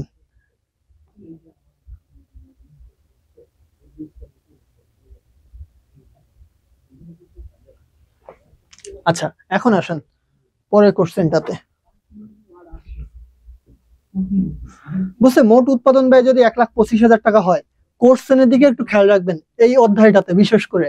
এই অধ্যায়ে দেখেন আপনি খ নম্বরে কিন্তু মোট উৎপাদন ব্যয় বের করছেন, কত বের হয়েছে জানি? 1,26,000 টাকা। আপনার বের হয়েছে 1,26,000, কিন্তু ওরা কিন্তু আপনাকে একটু মানে ঘোল খাওয়াবে, বুঝছেন, মানে আপনার সাথে একটু ট্রিক্স খেলবে। দেখেন ও এখানে দিয়েই রাখছে যে 1,25,000 টাকা ধরে আপনার এখন প্রতিটা ডায়েরির লাভ ক্ষতি বের করতে হবে। মানে ও আপনাকে ডিরেক্ট বলেই দিয়ে দিয়েছে যে উৎপাদন ব্যয় 1,25,000 টাকা, এখন আপনি হচ্ছে লাভ ক্ষতি বের করেন। তখন আপনি ওই 1,26,000 টাকা ধরে ম্যাথ করলে জিরো খেয়ে যাবেন, ডিরেক্ট ডাব্বা মেরে দিবে। সো এটা করা যাবে না। এখন এখানে বলতেছে আপনার লাভ বা ক্ষতি কত টাকা সেটা নির্ণয় করো। আমাদের এখানে দেখেন আমাদের উৎপাদন ব্যয় এটা আছে। উৎপাদন ব্যয়ের পরে আর কি কি ব্যয় থাকে? মোট ব্যয় বের করতে গেলে উৎপাদন ব্যয়ের সাথে আমরা জানি কি অফিস বা প্রশাসনিক ব্যয়, আর আমাদের এখানে বিক্রয় মূল্য খরচ আছে, সেটা হচ্ছে যোগ করলে নরমালি কি বের হবে? লাভ বের হবে, ওই সরি মোট ব্যয় বের হবে। সূত্রটা আগে একটু লিখে দিই, তাহলে ক্লিয়ার হবে। আবার প্রত্যেকটা সূত্র আগে দিয়ে দিই আপনাদেরকে। মোট ব্যয় সমান উৎপাদন ব্যয় যোগ অফিস উপরিব্যয় বা প্রশাসনিক উপরিব্যয় যোগ বিক্রয় উপরিব্যয়।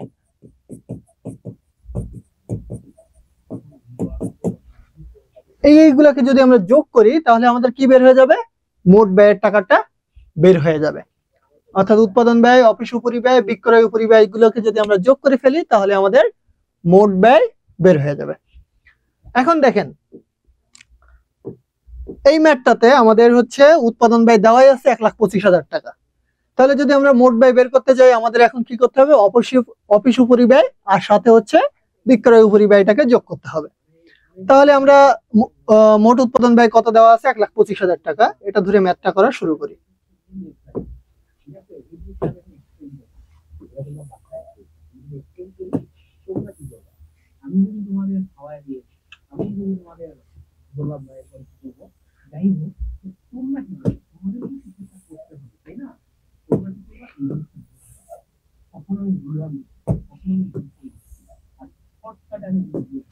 সবার আগে আপনি এখানে লিখবেন উৎপাদন ব্যয়। আমি আর হেডিং দিলাম না, এটাই দিয়ে ব্র্যাকেটে লিখবেন প্রশ্ন হতে পাই।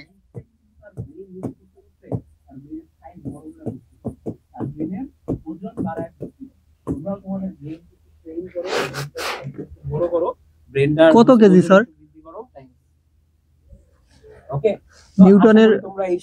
নিউটনের মাথা কত কেজি? কিছু মনে করেন না, আপনাদের মিধাতুল স্যার ক্লাস নিচ্ছে তো তাই একটু মজা করলাম। আচ্ছা, উৎপাদন ব্যয় আমরা প্রশ্ন হতে কত পাই? 1,25,000 টাকা।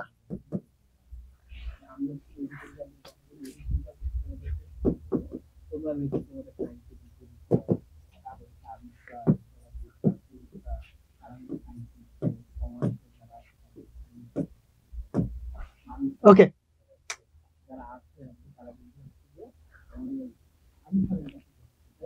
এই যে দেখেন আচ্ছা, উৎপাদন ব্যয় হচ্ছে আমরা পাইলাম 1,25,000। এরপরে আমরা কি করব? অফিস উপরিব্যয়টা যোগ করে দিব। বোর্ডের তো আসলেই মাথা গেছে, আইনস্টাইনের থেকে তোর মাথা খারাপ। দেখেন তো এই লুকা প্যাসকেলের মতো মাথা খারাপ নেই, বারবার কেটে যাচ্ছে।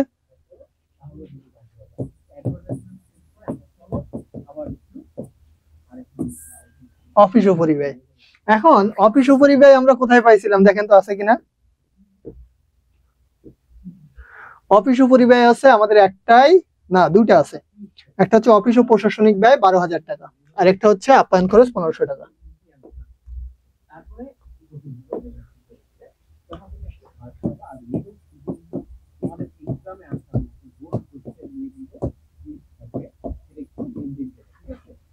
অফিস ও প্রশাসনিক ব্যয়, আর একটা ছিল আমাদের আপ্যায়ন খরচ।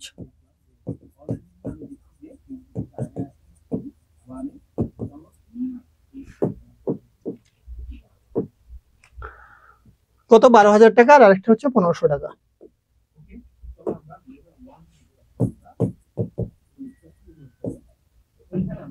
টাকা ছিল সম্ভবত। জি,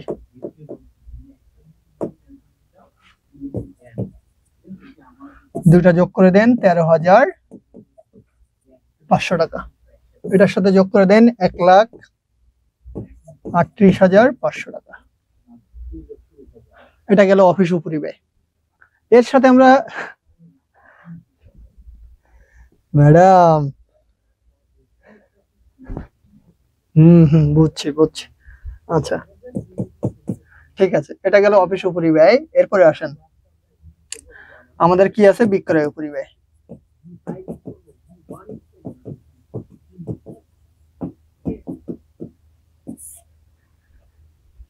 বিক্রয় উপরিব্যয় দেখেন তো এখানে আগে আছে কিনা আমরা একটু দেখি।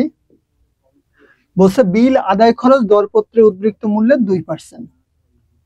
ওই যে বিলটা আদায় করতে গেলে আবার 2% কমিশন দেওয়ার দরকার হয়, মানে মোট যে খরচটা হয় সেটার আবার 2% কমিশন দিতে হয় দালালদের। তাহলে ওটা হচ্ছে বিক্রয় খরচ। ওই অংশটা আপনার জন্য কি? বিক্রয় খরচ।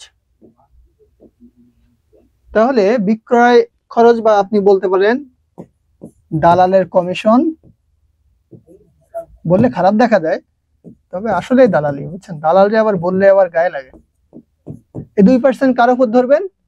এই মোট টাকার উপরে। তাহলে 1,38,500 টাকা 2% করলে কি হয়?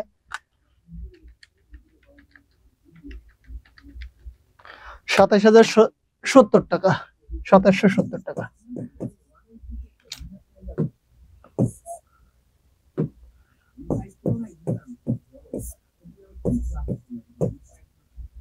পাঁচ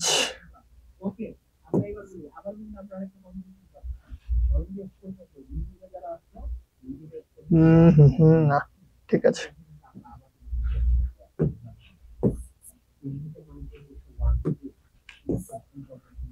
70 এবার 2 হাতে 1,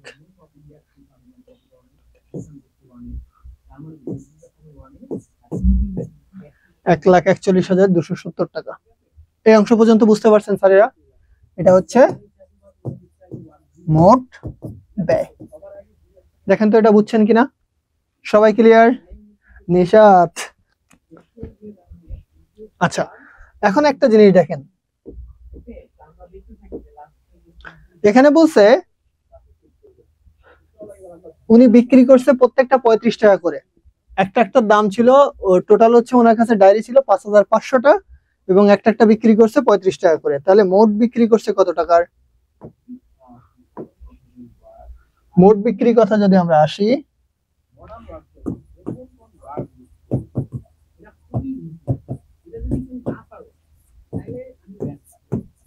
পঁয়ত্রিশ 5,500। 35 হচ্ছে 5,500 দিয়ে গুণ দেন, দেখেন অবস্থা কি হয়।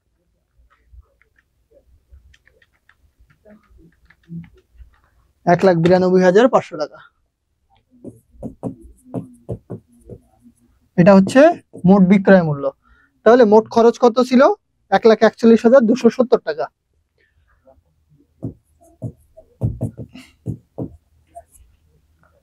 1,41,270 টাকা। তাহলে ক্রয় মূল্য যদি বিক্রয় মূল্য থেকে মাইনাস করে দিই, তাহলে আমার নিট লাভ বা ক্ষতি বের হয়ে যাবে। 1,41,270 টাকা। 51,230 টাকা হচ্ছে আমার নেট লাভ।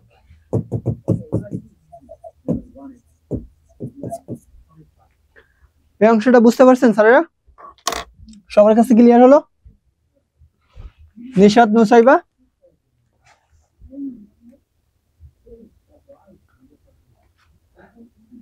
নিশাত আছে, নুসাইবা কি ঘুমায় গেল? না, আছে। আচ্ছা ঠিক আছে, এখন আমরা পরের ম্যাথের আগে 5 মিনিট ব্রেক দিই, দিয়ে হচ্ছে পরের ম্যাথ শুরু করি। কোনো প্রবলেম আছে?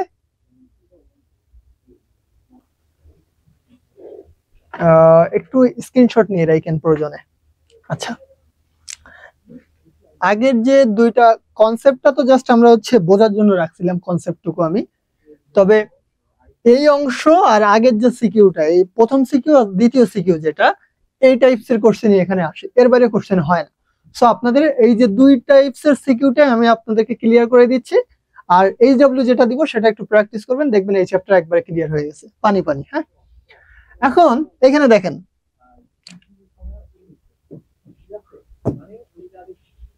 বলছে আজাদ প্রকাশনী 2023 সালের 1 জানুয়ারি হতে 31 মার্চ পর্যন্ত সময়ের 2500 কপি বই ছাপানো ও বিক্রয় সংক্রান্ত তথ্য।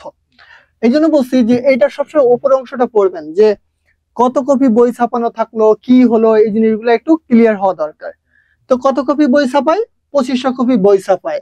এখন বই ছাপাইতে গেলে কাগজের দরকার হয়, কারখানার ভাড়া আছে। এইখান থেকে আপনাকে বুঝতে হবে যে এক্স্যাক্টলি হচ্ছে আপনার কোনটা প্রত্যক্ষ খরচ আর কোনটা হচ্ছে পরোক্ষ খরচ। তা আগে আমরা একটু দেখি কাগজ ক্রয় কি। যেহেতু আমাদেরকে বই ছাপাতে হবে, কাগজ ক্রয়টা হচ্ছে আমাদের জন্য মুখ্য ব্যয় বা প্রত্যক্ষ কাঁচামাল। কারখানা ভাড়া ও বিদ্যুৎ, এটা হচ্ছে কারখানা উপরিব্যয়। আপনি যদি কোশ্চেন দেখে বলতে পারেন যে এটা কারখানা উপরিব্যয়, এটা প্রত্যক্ষ কাঁচামাল, তার মানে আপনার ম্যাথ কমপ্লিট, আপনি জানেন এই অধ্যায় খুব ভালো। সো পরীক্ষার রাত্রে এটা চেষ্টা করবেন যে কিভাবে এটাকে বুঝবেন যে এটা কারখানা উপরিব্যয়, এটা প্রত্যক্ষ কাঁচামাল। তো আমরা বুঝলাম এটা হচ্ছে কারখানা উপরিব্যয়। যন্ত্রপাতির অপচয়, সবসময় মনে রাখবেন যন্ত্রপাতি থাকে কারখানায়, তাই ওটা হচ্ছে কারখানা উপরিব্যয়। শ্রমিকের মজুরি, যেহেতু কোনো কিছু বলা নাই তার মানে এটা হচ্ছে প্রত্যক্ষ মজুরি, এটা মাথায় রাখবেন। যখন শ্রমিকের মজুরি বলবে এবং কোনো কিছু বলা না থাকবে তখন সেটা হচ্ছে প্রত্যক্ষ মজুরি। অফিস ভাড়া, এটা হচ্ছে অফিস উপরিব্যয় বা প্রশাসনিক উপরিব্যয়। আপ্যায়ন খরচ, একটু আগে আমরা দেখছিলাম হচ্ছে আপ্যায়ন খরচটা অফিস উপরিব্যয়। বিজ্ঞাপন খরচ কিসে যাবে তাহলে? বিজ্ঞাপন খরচ হচ্ছে বিক্রয় উপরিব্যয়, আমরা শুরুতে বলে আসছি। বিক্রয় কর্মীর বেতন, এটাও হচ্ছে বিক্রয় উপরিব্যয়। প্রারম্ভিক কাঁচামালের মজুদ, এই জিনিসটা আমাদেরকে একটু দেখতে হবে, এই জিনিসটা দেখলে আমরা বুঝতে পারবো। চলতি কার্যের প্রারম্ভিক মজুদ আর চলতি কার্যের প্রারম্ভিক, এইখানে একটু ভুল আছে দেখতেছি এই অংশটাই, এটা হবে সমাপনী মজুদ, এটা শেষের অংশটা সমাপনী মজুদ হবে।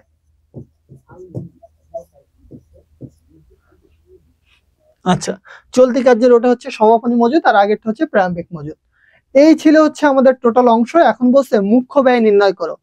মুখ্য ব্যয় নির্ণয় করতে গেলে কিছু জায়গা আমি একটু আগে ধরাই দিই, প্রবলেম যে জায়গায় হয় সেটা হচ্ছে দেখেন, প্রারম্ভিক কাঁচামালের মজুদ আর কাগজ ক্রয়। প্রারম্ভিক কাঁচামালের মজুদ যদি দেওয়া থাকে বা সমাপনী কাঁচামালের মজুদও যদি দেওয়া থাকে, আর সেই ক্ষেত্রে যদি কাঁচামালও দেওয়া থাকে, তাহলে কাঁচামালের ব্যয়টা কি করে বের করবেন? একটা সহজ সূত্র আছে এটার। প্রারম্ভিক কাঁচামালের মজুদ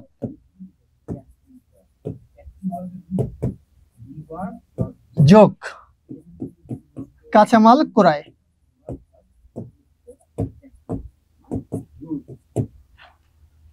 মাইনাস সমাপনী কাঁচামালের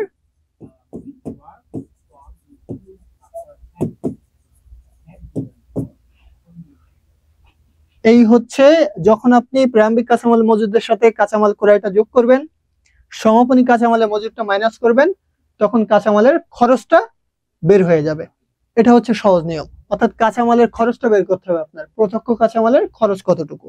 এখন আমরা আসলে মুখ্য ব্যয় বের করি, তাহলে ওখানে ক্লিয়ার হবে। আমি জাস্ট সূত্রটাকে দেখাইলাম।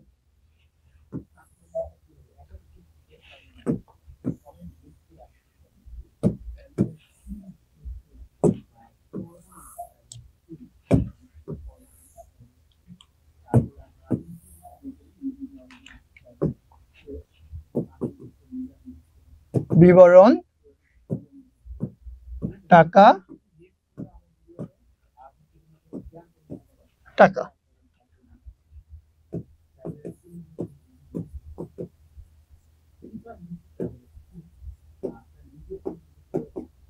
মুখ্য ব্যয়, আমরা জাস্ট এখানে লিখলাম মুখ্য ব্যয়। এখন মুখ্য ব্যয় বের করতে গেলে সবার আগে আমরা জানি কি আমাদের প্রত্যক্ষ কাঁচামাল লাগে। এখন এই প্রত্যক্ষ কাঁচামালের সাথে অর্থাৎ এখানে যে আমাদের প্রত্যক্ষ কাঁচামালটা আছে এই কাঁচামালের সাথে আবার প্রারম্ভিক কাঁচামালের মজুদ আছে কিনা এটা একটু খেয়াল করবেন। প্রারম্ভিক কাঁচামালের মজুদ, সমাপনী কাঁচামালের মজুদ এটা আছে কিনা, অর্থাৎ কাঁচামাল শব্দটার সাথে আরেক কিছু আছে কিনা এটা একটু খেয়াল করবেন। তাহলে কাগজ কড়াই হচ্ছে কাঁচামাল, আর এখানে আমরা পাইলাম প্রারম্ভিক কাঁচামালের মজুদ। তাহলে এখন লিখবো কি করে? সবার আগে লিখবো প্রারম্ভিক কাঁচামালের মজুদ।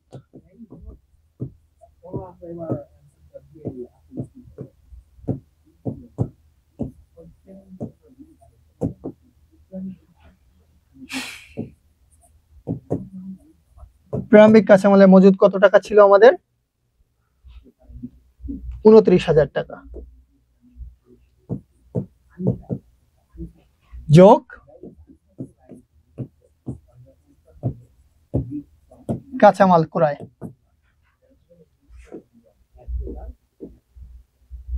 কাঁচামাল ক্রয় আমাদের কত টাকা ছিল? এই যে 1,50,000 টাকা। অর্থাৎ এটা কিন্তু ডিরেক্ট লেখা থাকবে না যে কাঁচামাল ক্রয়, এখানে লেখা আছে দেখেন কাগজ ক্রয়, এভাবে লেখা থাকবে।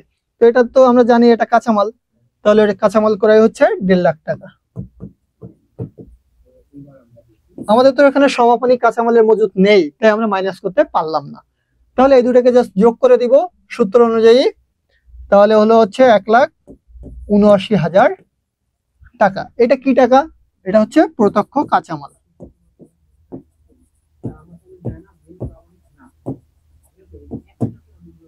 প্রত্যক্ষ কাঁচামালের খরচ এই টাকাটা। মুখ্য ব্যয় বের করতে গেলে এর সাথে আর কি কি যোগ হবে স্যার? প্রত্যক্ষ মজুরি যোগ হবে। তাহলে আমরা দেখি প্রত্যক্ষ মজুরি আমাদের আছে কিনা। আমরা জানি ম্যাথে ছিল প্রত্যক্ষ মজুরি। সো প্রত্যক্ষ মজুরি কত টাকা? এই যে আমাদের শ্রমিকের মজুরি আছে 41,000 টাকা। আর প্রত্যক্ষ কোনো খরচ আমরা ম্যাথ যখন পড়ছিলাম তখন আমরা কেউ পাইনি, সো আমাদের ওটা নাই। এখন তাহলে যোগ করে ফেলি।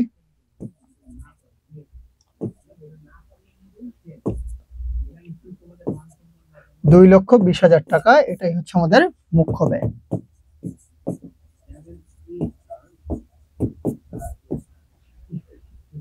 নুসাইবা বুঝতে পারছেন? এনি আসছে আবার অনেক কষ্ট করে, ও নেট টেট ঠেকায়ে চলে আসছে, ওরে কেউ দমায় রাখতে পারে না আজকে।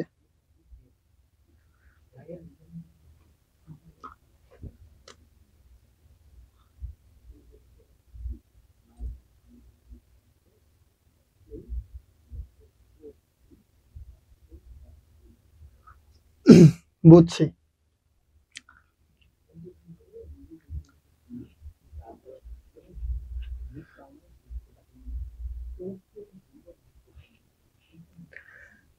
আচ্ছা, এই অংশটা বুঝতে পারছেন? ইয়ানি অনেক থ্যাংক ইউ, এই কষ্ট করে যে আপনি আসতেছেন বারবার এত রাতের মধ্যে, ধন্যবাদ। আচ্ছা, এই অংশ যেহেতু বুঝতে পারছেন, অর্থাৎ এই যে প্রারম্ভিক কাঁচামালের মজুদ থাকলে কিভাবে এই জিনিসটাকে সলভ করবেন সেটার আমি কিন্তু সূত্র আগেই লিখে দিয়েছি। তাহলে কাঁচামালের মজুদ থাকলে, সমাপনী কাঁচামালের মজুদ থাকলে কিভাবে আমরা খরচটা বের করে নিব সেটা আমরা দিয়ে দিয়েছি। এখানে আমাদের সমাপনী নাই, তাই সেটার কোনো ফ্যাক্টর এখানে আসে নাই। এখন আমি পুরো শিটটাই দিয়ে দিব, যা যা নোট করছি পুরো নোট ডাউন সহ দিয়ে দিব, আপনাদের সমস্যা নেই। এরপরে বলছে দেখেন খ নাম্বারে মুখ্য ব্যয় 2,20,000 টাকা ধরে উৎপাদিত পণ্যের ব্যয় নির্ণয় করো। এই জায়গাটা খুব ইম্পর্টেন্ট, এই খ নাম্বারটা। উৎপাদন ব্যয় এক জিনিস আর উৎপাদিত পণ্যের ব্যয় আরেক জিনিস, এটা মনে রাখবেন। উৎপাদন ব্যয় আর উৎপাদিত পণ্যের ব্যয় দুইটা এক জিনিস না। কেন না? পুরো ম্যাথটা একটু মনোযোগ দিয়ে দেখেন, বুঝতে পারবেন। তাহলে মুখ্য ব্যয় আমাদের বলেই দিয়ে রাখছে 2,20,000 টাকা। এখন আমরা ম্যাথটা করি, তাহলে ক্লিয়ার হবে। ওফ, আমার কি দরকার ছিল এইভাবে ডাক্তার।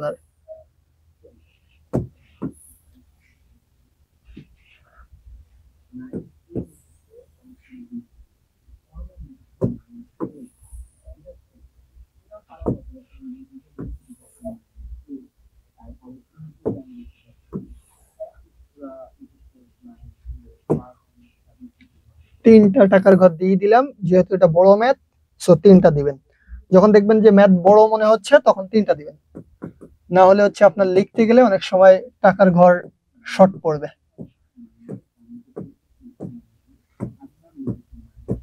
টাকা টাকা। তাহলে আমাদের কি বের করতে বলছে? উৎপাদিত পণ্যের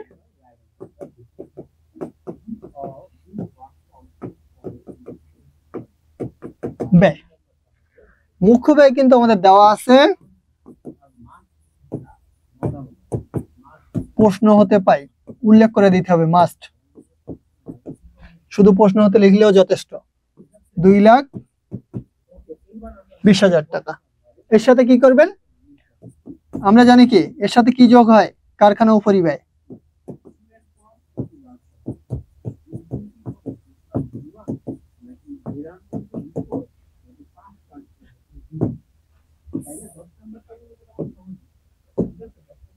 কারখানা উপরিব্যয়ের ভেতরে কি কি আছে আমরা একটু দেখি তো। কারখানা উপরিব্যয়ের ভেতরে আছে কারখানা ভাড়া ও বিদ্যুৎ, যন্ত্রপাতির অবচয়। তাহলে কারখানা ভাড়া ও বিদ্যুৎ হচ্ছে 20,000 টাকা, যন্ত্রপাতির অবচয় 8,000 টাকা। সেটা এখানে স্পষ্ট লিখে দিতে হবে, কারখানা ভাড়া ও বিদ্যুৎ।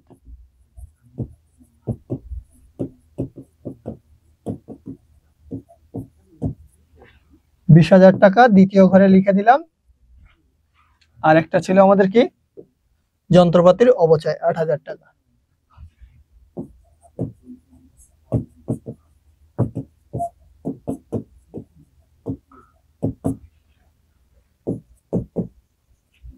তাহলে টোটাল কত হলো? 28,000 টাকা। 28,000 হচ্ছে আমাদের কারখানা উপরিব্যয়।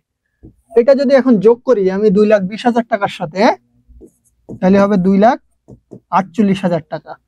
এই যে টাকাটা বের হলো মুখ্য ব্যয়ের সাথে আমি কারখানা উপরিব্যয় যেটা আমি যোগ করে দিলাম, যে অংশটা বের হলো এই অংশটাই কিন্তু আমার উৎপাদন ব্যয়। খেয়াল রাখবেন, এটা আমি কি বলছি? এটা উৎপাদন ব্যয়। তাহলে আমি উৎপাদন ব্যয়টা এখন বের করলাম।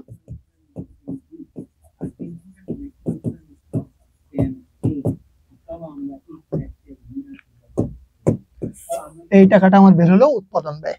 তবে আমার তো চাইছি উৎপাদিত পণ্যের ব্যয়। এখন আমার যদি উৎপাদিত পণ্যের ব্যয় চায়, সবসময় আমরা কি জানি মুখ্য ব্যয়ের সাথে কারখানা উপরিব্যয় যোগ হয়, আর কারখানা উপরিব্যয় যোগ হলে উৎপাদন ব্যয় বের হবে। এইবার আমাদের চাইছে উৎপাদিত পণ্যের ব্যয়।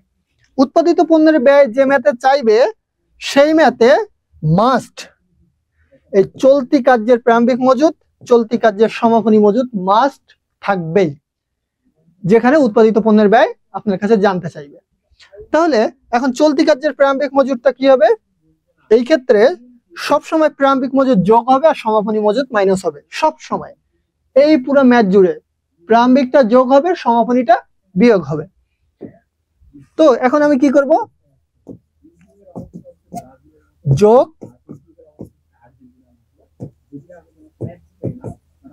চলতি কার্যের প্রারম্ভিক মজুদ।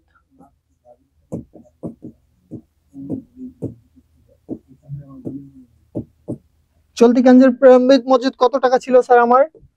দেখেন 29,000 টাকা ছিল। 29 ছিল তো না, 15,000 টাকা ছিল। দেখছেন, ভুল লিখলেই তো ভেজাল।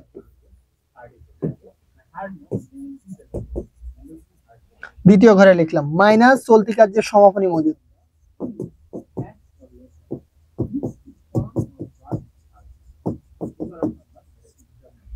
10,000 টাকা। যেহেতু এটা মাইনাস তাই আমি ফার্স্ট ব্র্যাকেট দিয়ে দেখাইলাম। তাহলে 15,000 থেকে 10,000 বাদ গেলে আমার থাকে কত? 5,000। এটা আমি এই সাইডের সাথে জাস্ট যোগ করে দিলাম, 2,48,000। আর এখানে আছে আমার কত? 5,000। তাহলে 2,53,000 টাকা। এই যে শেষে এসে যেটা বের হলো এই চলতি কার্যের প্রারম্ভিক মজুদ যোগ করে আর সমাপনীটা মাইনাস করে, এটাই হচ্ছে আমার উৎপাদিত পণ্যের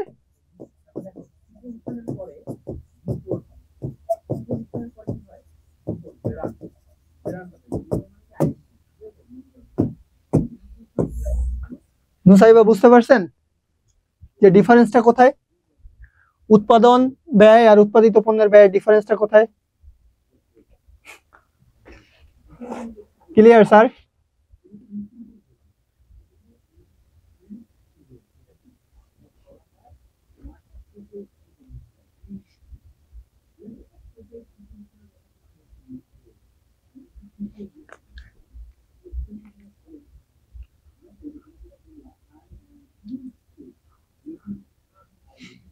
ক্লিয়ার না?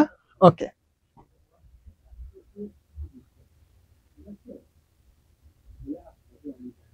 আচ্ছা, এটা হচ্ছে তাহলে আমাদের উৎপাদিত পণ্যের ব্যয়ের অংশ গেল।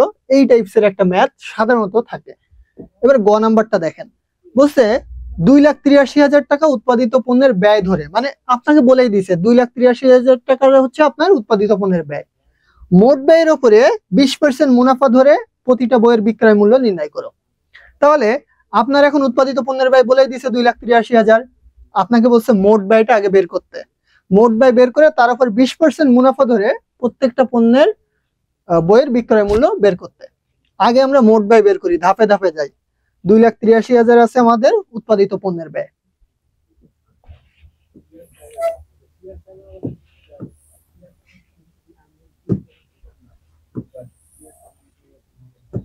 নুসাইবা, বোরিং লাগতেছে নাকি? রাত হয়ে গেছে অনেক। এনি নেট কি কাঁপাকাঁপি করে?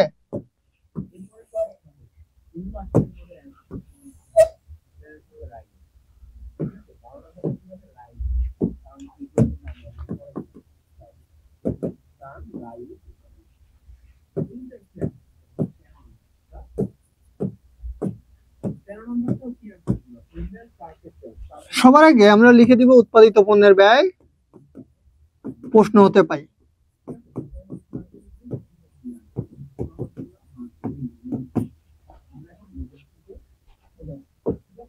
উৎপাদিত পণ্যের ব্যয় কত? 2,83,000 টাকা।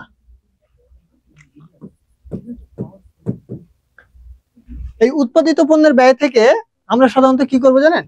আমাদের যদি মোট ব্যয় বের করতে হয়, আমাদের এরপরে নেট কম্বল গায়ে দিছে, আচ্ছা, এর সাথে আমাদের অফিস উপরিব্যয় যোগ করতে হবে। সূত্রটা একটু মনে রাখতে হবে যে সবার আগে হচ্ছে মুখ্য ব্যয় বের করব। মুখ্য ব্যয় বের করতে হয় কি করে? তাহলে প্রত্যক্ষ কাঁচামাল, মজুরি, শ্রম বা খরচ এগুলোকে যোগ করে। মুখ্য ব্যয়ের সাথে আমরা কারখানা উপরিব্যয় যোগ করলাম, উৎপাদন ব্যয় বের হলো। উৎপাদন ব্যয়ের সাথে হচ্ছে আপনার ওই যে প্রারম্ভিক কাঁচামালের মজুদ, এগুলাকে যোগ করলাম। যখন এইগুলাকে যোগ বিয়োগ করলে আমার উৎপাদিত পণ্যের ব্যয় বের হবে। উৎপাদিত পণ্যের ব্যয়ের সাথে আমি কি করব? আমার হচ্ছে অফিস উপরিব্যয়টা যোগ করব। তারপরে গিয়ে আমি বিক্রয় উপরিব্যয়টা যোগ করলে আমার মোট ব্যয়টা বের হয়ে যাবে।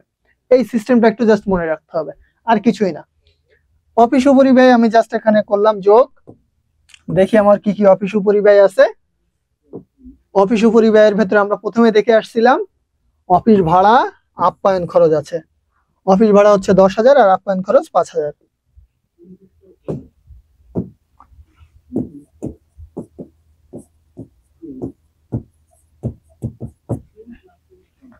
অফিস ভাড়া 10,000, আপ্যায়ন খরচ 5,000, 15,000। এটাকে যোগ করে দিই তাহলে কত হয়? 8, 9, 2,98,000। যোগ করবো এবার কি? বিক্রয় উপরিব্যয়।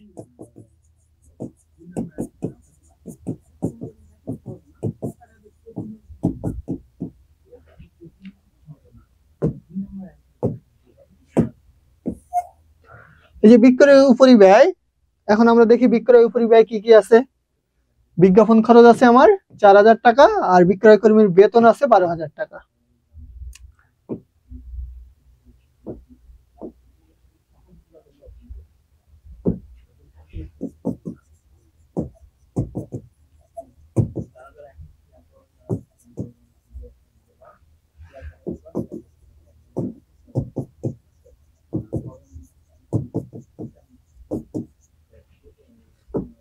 বিক্রয় কর্মীর বেতন কত পাইলাম আমরা? 12,000 টাকা।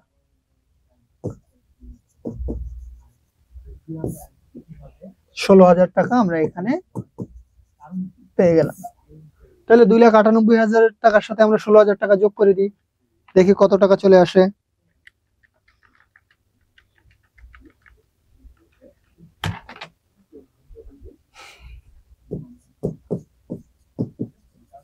$3,14,000 টাকা।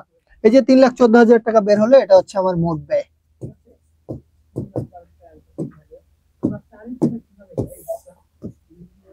এই টাকাটা হচ্ছে আমার মোট ব্যয়ের টাকা বের হলো, 3,14,000 টাকা। এখন আমাকে কোশ্চেনে আসলে কি বলছিল, মোট ব্যয়ের উপর 20% মুনাফা ধরতে হবে। ধরলে আমার কি বের হবে, প্রত্যাশিত মুনাফা হচ্ছে 20%। তাহলে এই জায়গায় একটু দেখি, আমরা যদি বিক্রয় মূল্য বের করতে চাই, আমাদের সূত্র কি ছিল, বিক্রয় মূল্য সমান ছিল মোট ব্যয় যোগ প্রত্যাশিত মুনাফা।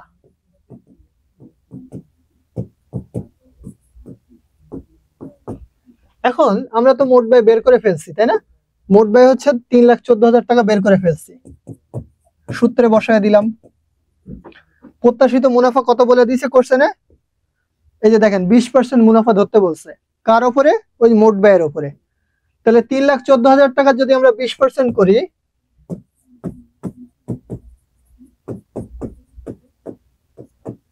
দেখেন কত টাকা আসে 3,14,000 টাকার 20% করলে,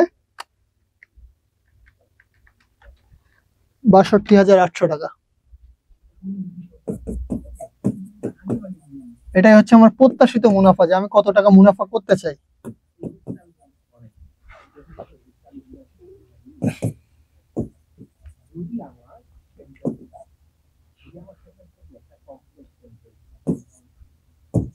$3,76,800 টাকা হচ্ছে আমার বিক্রয় মূল্য। এটা কি আমার অ্যান্সার? মনে হয় তো না। এইখানে কিন্তু বলছে প্রতিটা বইয়ের বিক্রয় মূল্য কত।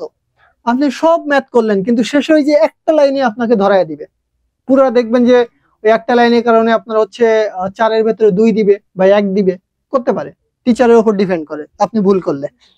এখন বলছে প্রতিটা বইয়ের বিক্রয় মূল্য নির্ণয় করো। আপনি মোট কয় কপি ছাপাইছেন? 2500 কপি। আপনার এই যে বিক্রয় মূল্য বের হয়েছে 3,76,800, এটা তো মোট বিক্রয় মূল্য। আপনার বলছে একটা, অর্থাৎ একটা বইয়ের বিক্রয় মূল্য কত টাকা, সেটা বের করতে। এখন আপনাকে লিখতে হবে প্রতিটি বইয়ের বিক্রয় মূল্য সমান 3,76,800 টাকা ভাগ 2500, যেহেতু 2500টা বই হচ্ছে আপনি তৈরি করছেন। 3,76,800 টাকা ভাগ 2500।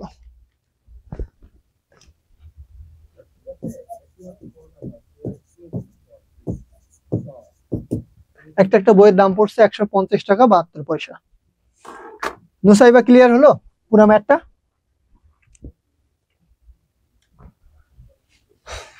এনি বুঝছেন? এনি তো নেট ওর সাথে কম্বলের মধ্যে ঢুকছে। নুসাইবা আছেন? শুনতে পাচ্ছেন? ওকে, ঠিক আছে। তাহলে আমরা আজকের ক্লাস এখানে শেষ করব, আর আপনাদেরকে আমি এইচডব্লিউ যে কোশ্চেনটা সেটা আপনাদেরকে দিয়ে দিব। আর আপনারা দুইজন আছেন, আপনাদেরকে বলে দিই, সেটা হচ্ছে আগামী সপ্তাহে আপনাদের প্রবলেম সলভিং এর ক্লাস হবে। আপনাদের যত প্রবলেম আছে সেগুলো হচ্ছে সলভ করে দিব, ঠিক আছে?